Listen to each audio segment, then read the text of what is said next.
یار خوبصورت ہے یار نانگا پربت. کبھی چکر تو ویسے آپ کو بیس کیمپ کا تو لگا ہوگا. ہاں جی. جیسے فیری میڈو سے آ گئے؟ نہیں, پھر کہاں سے؟ فیری میڈو تک ہی گئے. نہیں, یہ میں ہیلی کوفر کی بات کر رہا ہوں جو استور سائڈ سے ہے, روپل فیس ہے جی.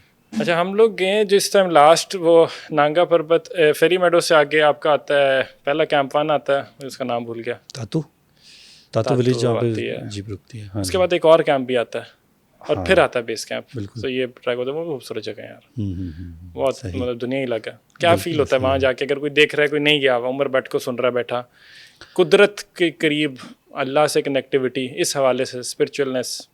بالکل. سب سے پہلے تو نانگا پربت دنیا کی واحد ماؤنٹین ہے 8000 میٹر ابو ایلیویشن, جو آپ کو سڑک سے بھی نظر آتی ہے. ٹھیک ہے.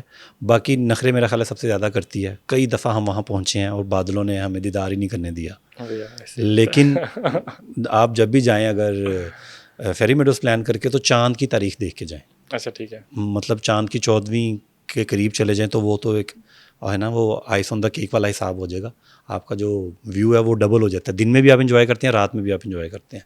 لوگ 3-3 گھنٹے بیٹھے رہتے ہیں, باتیں نہیں کرتے وہاں پہ بیٹھ کے. ایسا خوبصورت نظارہ ہے فیری میڈوز کا. کیا بات ہے یار, خوبصورت ماشاء اللہ. اور یہ ہمارا پاکستان ہے جی, یہ ہمارا وطن پاکستان ہے.